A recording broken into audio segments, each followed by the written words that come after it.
Assalamualaikum. We are starting a lecture of fluid mechanics 2. I will introduce all the aspects and basic definition in this lecture because it's our first lecture, and I know you have already read fluid mechanics, so you have an idea about fluid mechanics. So let's start the lecture.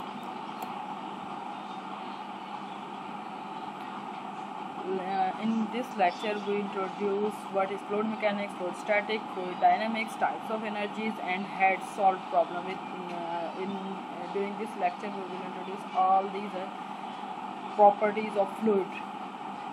First is what is the introduction, means what is the fluid?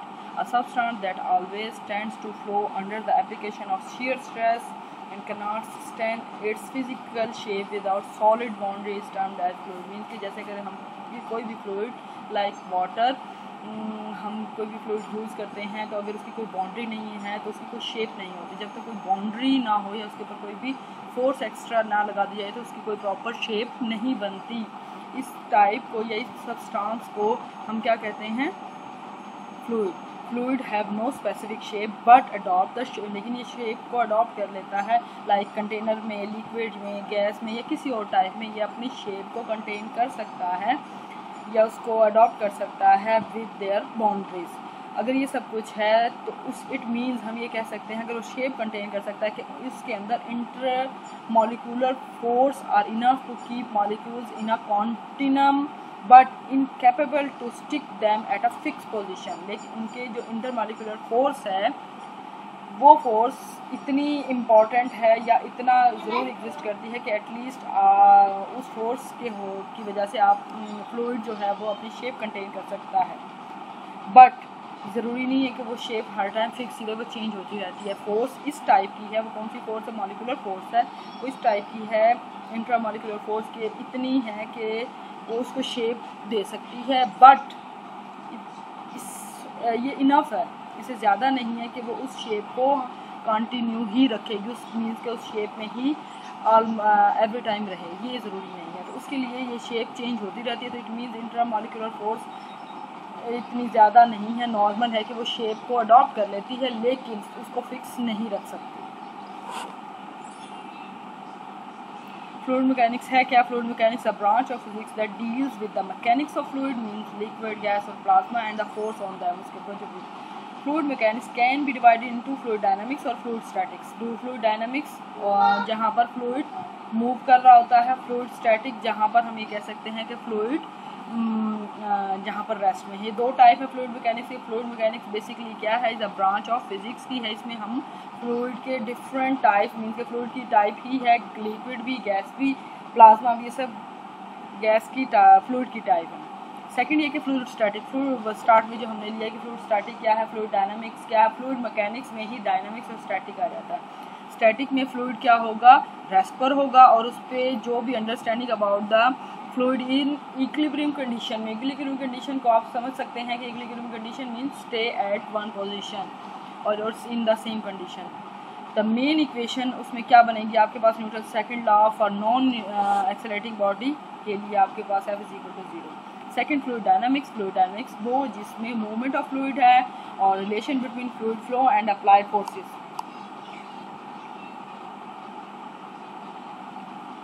In fluid dynamics, momentum transferred from a place where we have more momentum to a place where we have less. Momentum gradient is the driving force for this transport. Fluid dynamics में आपने Newton's law of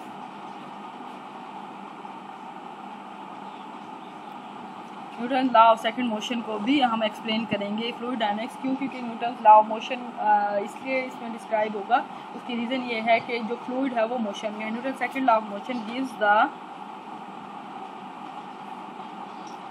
mathematical description क्या होगी according to the fluid mechanics या according to the fluid dynamics.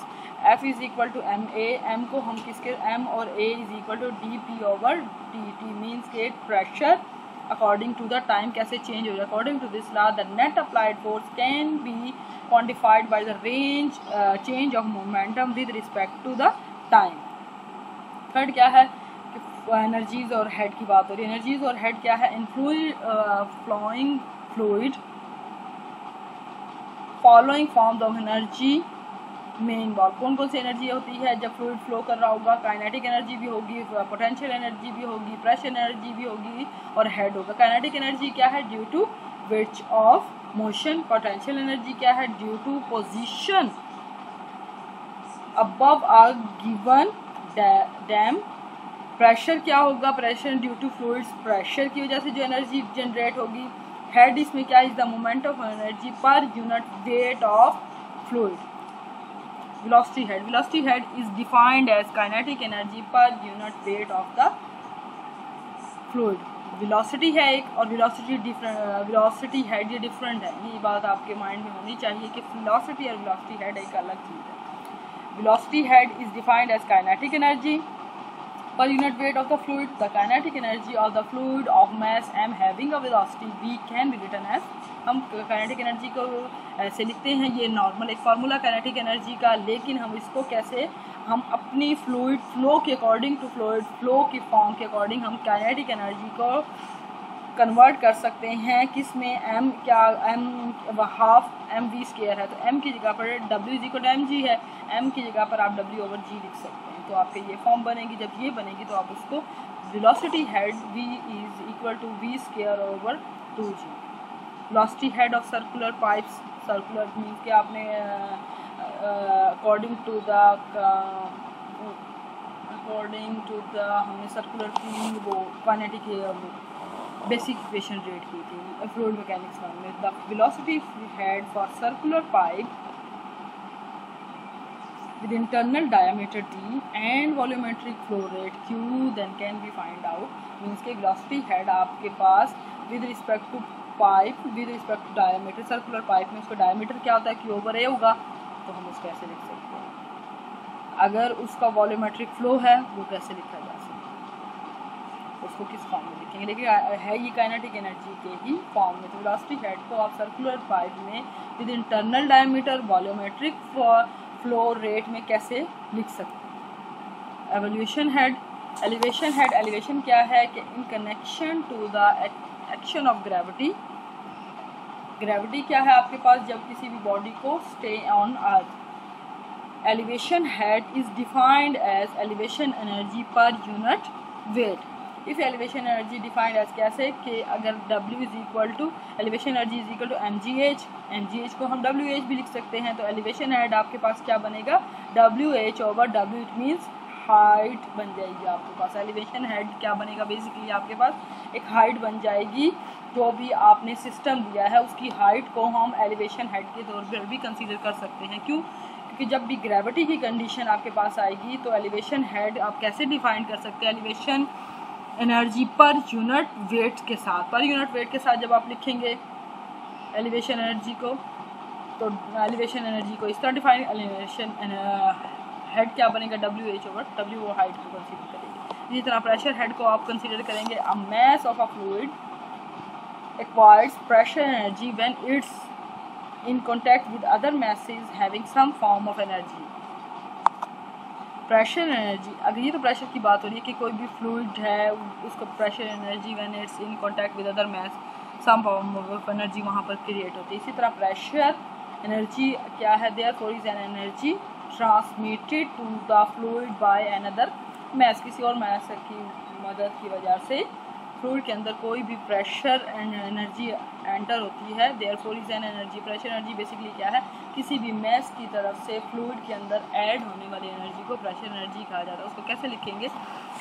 Bye another mass that possess some energy possesses pressure energy. PV is equal to PW और gamma लिख सकते हैं आप।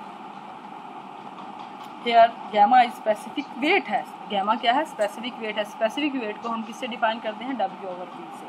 तो that's why here pressure head can be defined as P over gamma. Total energy of fluid flow क्या होगी? The total energy in a fluid flow is a sum of kinetic भी आ जाएगी, इसमें एलिवेशन भी आएगी और उसमें प्रेशर एनर्जी भी आएगी। जब टोटल एनर्जी की बात होगी, टोटल एनर्जी हमारे पास क्या थी? Kinetic plus elevation plus pressure energy, total head आपके पास वेलोसिटी हेड, एलिवेशन हेड और प्रेशर हेड होगा। सिंबल में आप कैसे प्रेशर एनर्जी को लिख सकते हैं, ये हमारे पास काइनेटिक एनर्जी है, फिर एलिवेशन एनर्जी है प्लस प्रेशर एनर्जी आ गई आपके पास। इसी तरह इसको देखते हुए हम क्वेश्चन को सॉल्व करेंगे। क्वेश्चन क्या है, द वाटर सरफेस, जो आपको फिगर में शो हो रहा है, the pipe is 150 mm in diameter, pipe आपके पास 150 mm की है, and the total loss of head between pipe 1 and in the water surface and 0.5 is क्या है 3 in the jet is 3 m।